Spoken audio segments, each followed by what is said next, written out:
Welcome to Workplace Psychology with Dr. Martha Grajdek. I'm Dr. Martha Grajdek. This podcast examines a wide variety of work-related issues through the lens of industrial and organizational psychology.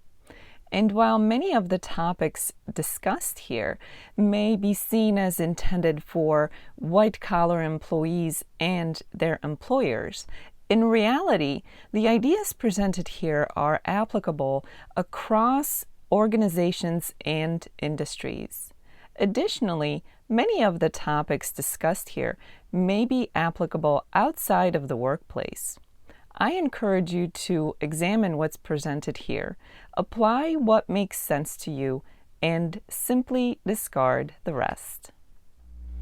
All too often, employees, and especially employees who are high performers and employees who are considered to be competent, are stuck, if you will, or end up doing work that is necessary, but oftentimes that is not recognized. Sometimes it may seem like invisible work or even housework. Work which needs to be done. Someone has to do it. Statistically speaking, this often falls into the laps of women employees, although that's not always the case. As I already mentioned, this tends to be the kind of tasks that are vital, that are absolutely necessary, but often go unrecognized and unrewarded. And many times, more often than not, as a matter of fact, performing such tasks does not contribute to one's career growth or expansion. What are some examples of such invisible work or office housework? Taking minutes during meetings or other notes. Things such as morale work around the office or helping out with the onboarding process. Voluntarily helping out new employees or keeping an eye on them in order to help them succeed in a new environment, in a new job. Other tasks may include things such as cleaning up, maybe common areas or kitchens within an office building. Sometimes these types of tasks are performed because an employee is asked to take care of them. Other times, such tasks are taken care of simply because an employee sees the need and steps up to the task. The problem is that although these tasks are necessary, vital, and beneficial, beyond being unrecognized and unrewarded in any way, they also take time and energy away from the employees who perform these tasks, who also have all of the other regular tasks that are required of them on their list of things to do. All too often, management and leadership go throughout their day completely unfazed by this issue. They may be aware that certain people get certain tasks done as if on a volunteer basis, or sometimes they may not be aware of these tasks or the need to do them at all.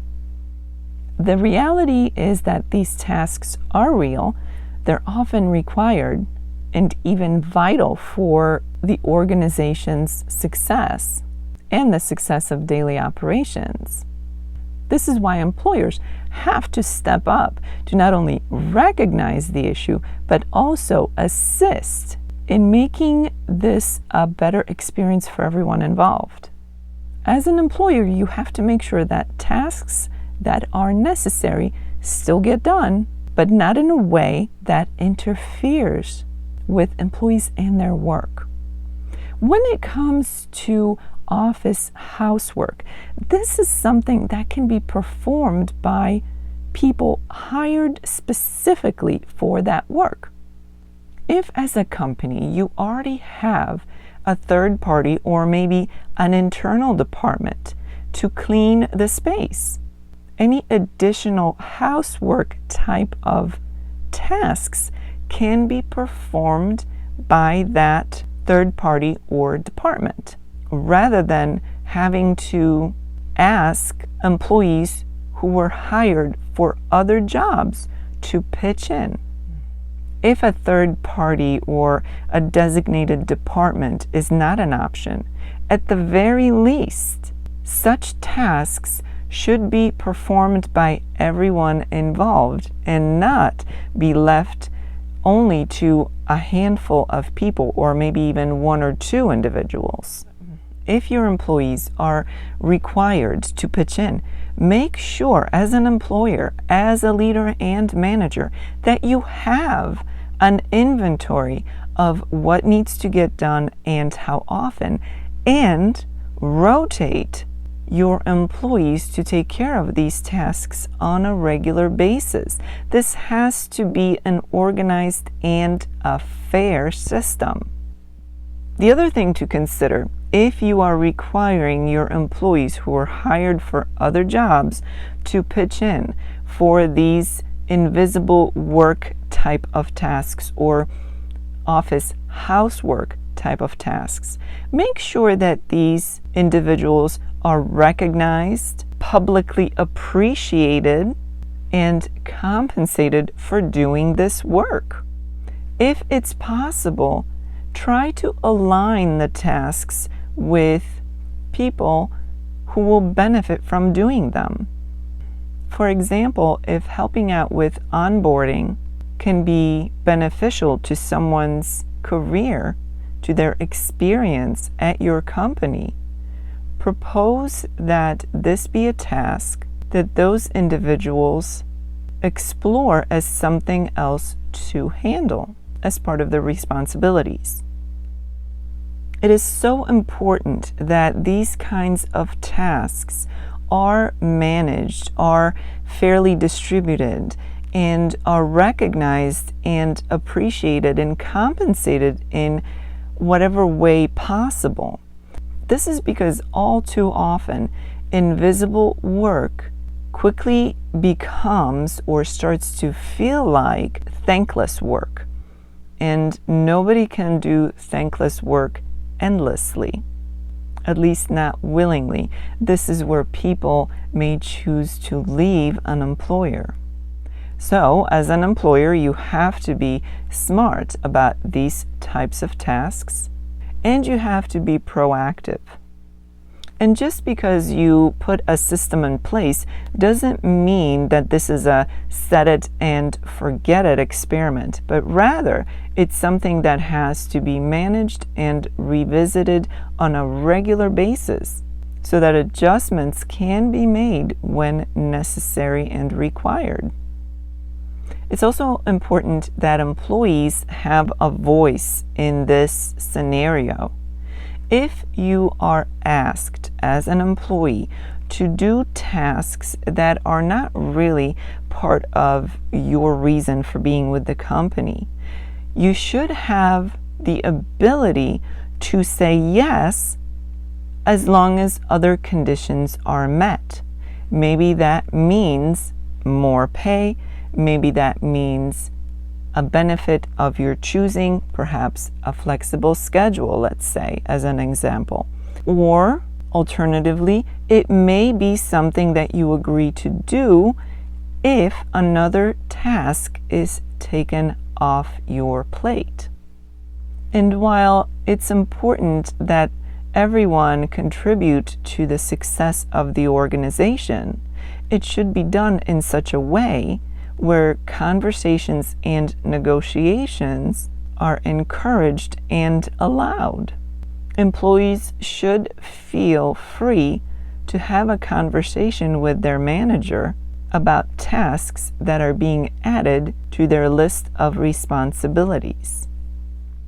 As an employee, it's also important that you document any of these invisible work type of tasks and note what impact they have on the organization, on your environment, and on the other employees.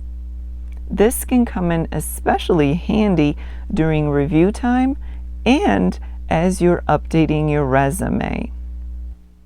The other thing to remember for individual employees is to pick the kinds of tasks that will align with your career goals or your personal goals for your career development. And while that may not always be an option, it's up to you as the individual to always be on the lookout for the kinds of tasks that will be beneficial for you as well as for the organization. A special note to managers and leaders: make sure that you promote open conversations between you and your employees. Be mindful of favoritism. Don't let that get in the way. And above all else, seek fairness and balance for your entire team. As an employer, you can start by making a plan to review what these invisible tasks are, put a plan in place, and implement it at a specific time. This may be next month or next quarter. You will want to communicate what's coming to your employees so that everyone can expect what will be expected of them without being surprised at the time that you decide to implement this new way of doing things. As this episode comes to an end, let's review what was discussed. Invisible tasks, or tasks that can be thought of as housework at the office, are often performed by high performers and highly competent employees. And all too often, those tasks land on the laps of women employees. While these tasks tend to be important and often vital to the organization and its daily operations, invisible tasks can often seem like thankless work that can be exhausting and interfere with an employee's regular list of responsibilities. It is up to the employer to be aware of what these tasks are and to properly manage the tasks. Certain tasks can be outsourced to third parties. This can be especially true for housework type of responsibilities. Other tasks may have to be divvied up between team members. It's up to management and leadership of an organization to keep track of these tasks, to rotate them, and to assign them in an intelligent way. Employees need to speak up as well. Seek out tasks that align with your talents and your advancement, while keeping in mind that your contributions should benefit not just you, but also the organization. As this week unfolds, I invite you to consider what are the invisible tasks that are happening at your organization. If you are someone who is unaware of any such tasks, chances are that you are simply in the dark of that part of your organization's reality. As a leader, as a manager of a company, it is absolutely your responsibility to discover, review, organize, and implement in such a way that both the organization and your employees benefit from whatever efforts you ask of them.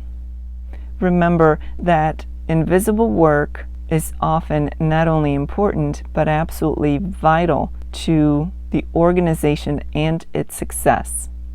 This is why it's everybody's responsibility to be aware and to be on board. For those of you who experience this podcast in an audio version only, I invite you to check out my YouTube channel, Stress Free with Dr. G, where you can find the video version of the podcast. While you're there, check out some of the other videos. They focus on stress management. As I mentioned, Stress Free with Dr. G can be found on YouTube, and the link for that is in the description below. Thank you for joining me today. Please subscribe to this podcast. I look forward to seeing you here again next time. Until then, I wish you joy and well-being.